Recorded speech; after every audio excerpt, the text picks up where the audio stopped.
Hello? Still undecided about the referendum? As far as I'm concerned, the only cogent case is to leave.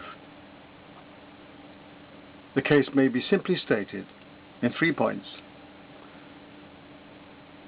Freedom from undemocratic power, freedom from unregulated immigration, freedom from restrictions to trade globally.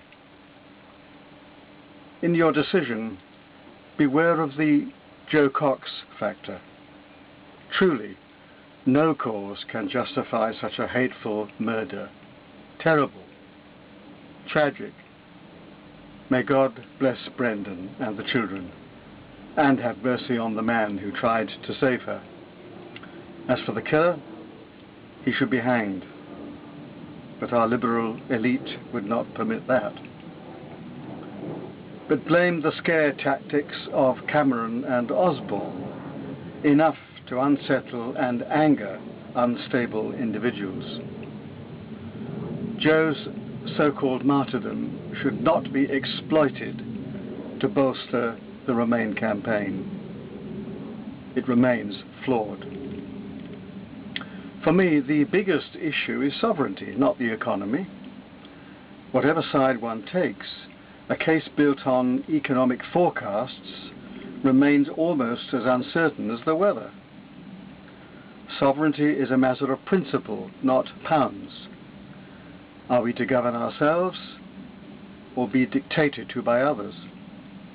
The entire UKIN campaign is pocket-based, not principle-based, driven by fear, not facts. How can any British Democrat be happy to be governed from Brussels by unelected bureaucrats? Our entire history, going back to Alfred the Great, Magna Carta, and the Protestant Reformation, is a shout for liberty against tyranny. It is treachery of the worst order, effectively to reverse all this and bind ourselves to Brussels or any foreign power. UKIN means slavery. UK out means liberty. Those who forget the past are likely to repeat it. Philip II, Louis XIV, Napoleon and Hitler had dreams of domination. The European Union is a repeat of the same aspiration, albeit more seemingly benign. There is an undeniable religious dimension to all this too. The architects of the Holy Roman Empire were Roman Catholics, who later had no time for Protestantism or democracy. The Nazis had the blessing of the Vatican. Sadly, secularists foolishly dismiss all this as unimportant. In view of the recent unholy mix of anti-democratic Rome and anti-democratic Islam, the largely Muslim migration into Germany represents an alarming threat to all that British civilization has stood for. We must either rediscover our Judeo-Christian values or perish. In a sense, cultural UKIN, and that means UK in, can coexist with political UK out. The best of Europe brought blessings to Great Britain and the world.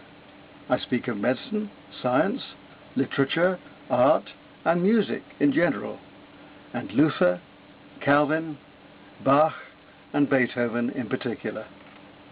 Yes, be grateful to Europe, but don't be governed by Europe. Trade with Europe without being tied to Europe. Enjoy its culture and cuisine without being enslaved by its power-promoting propensities. Be a part of Europe, but apart from Brussels. It is costly and suicidal to surrender to expensive Brussels. Even on the economic front, why be restricted to Europe? Let's rejoin the world. May God deliver us from the abyss and shower us all with his mercy. So, UK out, not UK in.